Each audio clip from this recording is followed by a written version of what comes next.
I'm coming to you live from Heathrow Airport in London. So I'm in the Qantas Lounge. This is the beautiful business lounge that Qantas has put on for us Australians flying back to Australia. So I'm definitely ready to come back home. The reason that I'm coming to you now, and I know it's almost midnight in Sydney, so well, it's quarter to 11, so it's not quite midnight. But some of you might still be up, and some of you might be sitting there on the computer trying to find a property.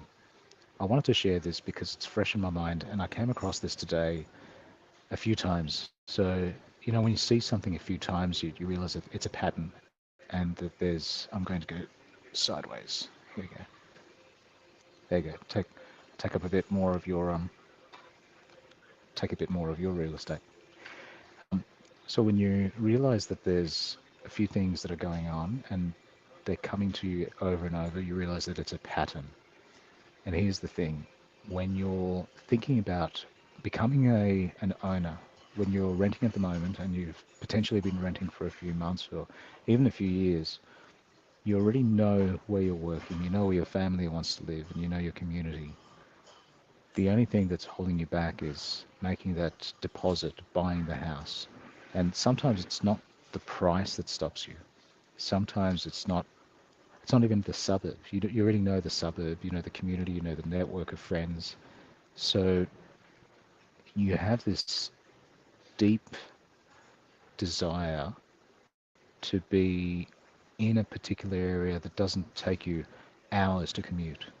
A 15-minute commute might be okay. For some, a 30-minute commute might be okay.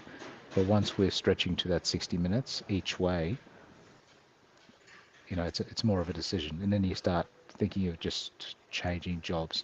And you don't want to do that, not in this economy. You want to stay as stable as possible. So let me deep dive into this and just explain to you where I'm coming from and what I've seen, what I've done. In going from a renter to an owner, there's usually a few things that stop people from biting the bullet.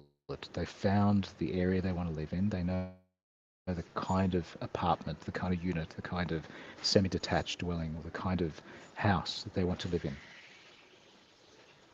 You've probably already done the Google search and worked out what is the reasonable price that you would expect to pay in that area.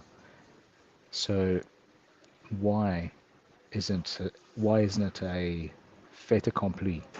Why hasn't it just been done? The reason it's not done, the reason it's not over, is that you haven't crossed the barge from renter to owner because the owner, the current owner of the property, doesn't want to let it go. So you're renting in a place, and even if you've sent an email out to your real estate agent asking if the owner would consider selling it, they're so far removed from the idea that they're thinking, this is a completely off-market property, and they're thinking, hey, we might get 15 more years of rent out of it, or that they can push the rent up 10% every year. As a renter, that's really scary because the value of the property is usually a multiple of the rent that you're getting in it. So, for example, to keep things simple, like in Meshel money, in very simple numbers, if you take the rent, let's say it's $900 a week, and you multiply it by 1,000, a good purchase would be to buy it at $900,000.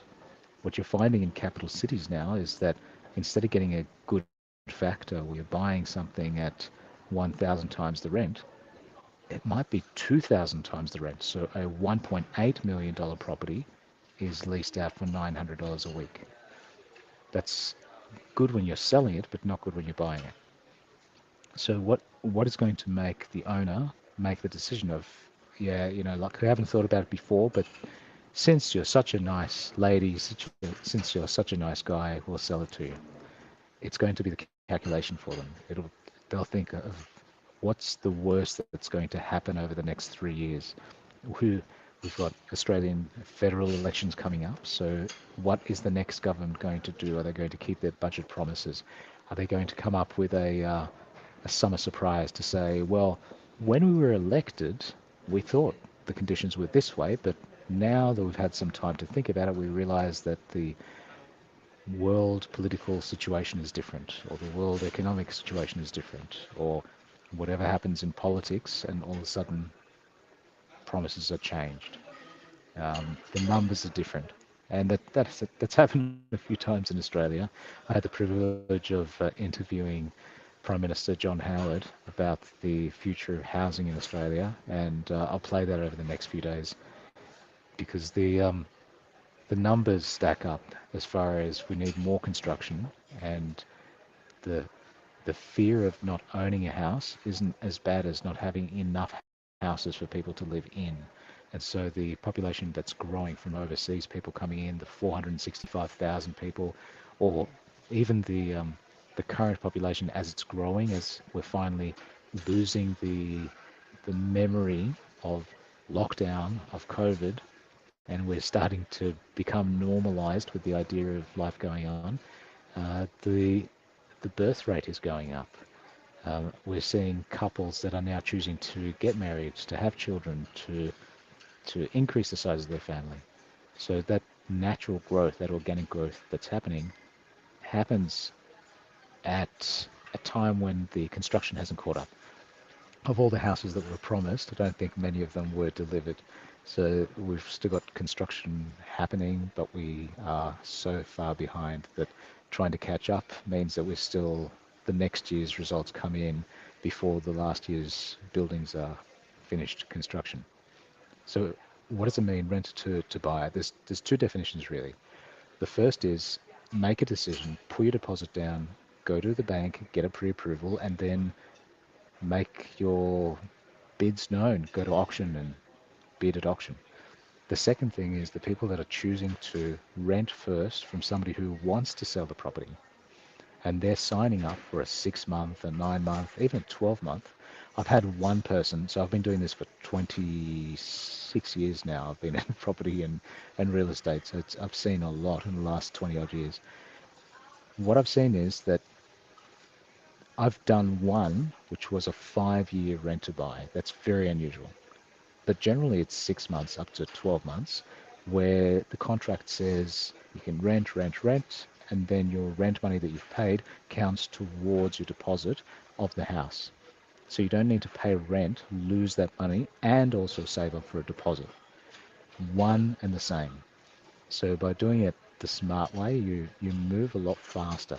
And it means you can secure the property that you want in the suburb that you want, next to the school or next to the hospital or next to the work that suits you.